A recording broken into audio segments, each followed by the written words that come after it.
So this one is a rapid test. Test positive for a whole list of drugs: marijuana, cocaine, amphetamines. Opiates, PCP, benzodiazepines. And you'll quickly find yourself on the do not hire list. If we are missing a line, then it's going to say that it's positive. But what happens when an employer adds nicotine, a legal, addictive substance, to that testing list? U-Haul's move this month got plenty of attention.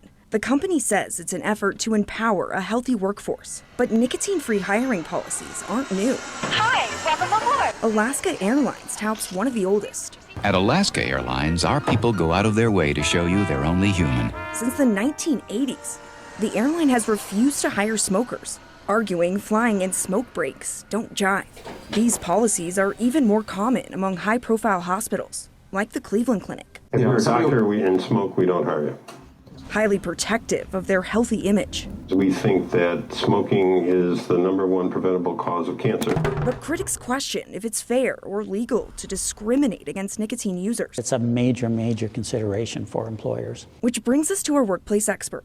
Kevin O'Brien is a business law professor at the University of Denver. We have one of the most powerful laws in the nation for workplace protection. Colorado's law says employers can't fire an employee for what they do legally outside work. But there's a catch. It says nothing about hiring.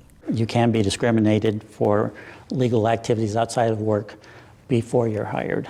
A loophole in the law that paved the way for nicotine-free hiring policies.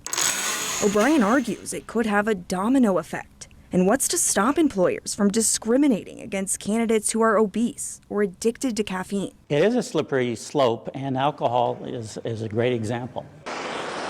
Stephen Morgan makes signs for a living in Aurora.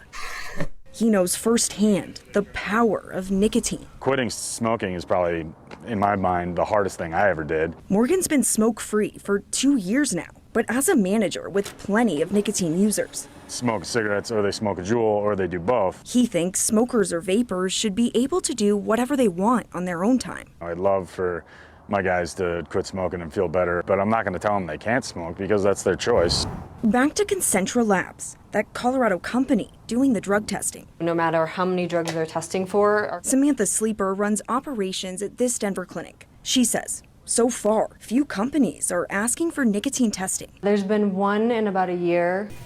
As for her personal take, she supports the idea of companies offering candidates help to quit, but isn't sold on companies having a blanket no smokers policy. I would be concerned if they were testing me for nicotine. I'm like, why?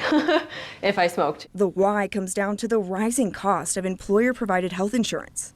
But at what point does it cross a line? That's for you to decide.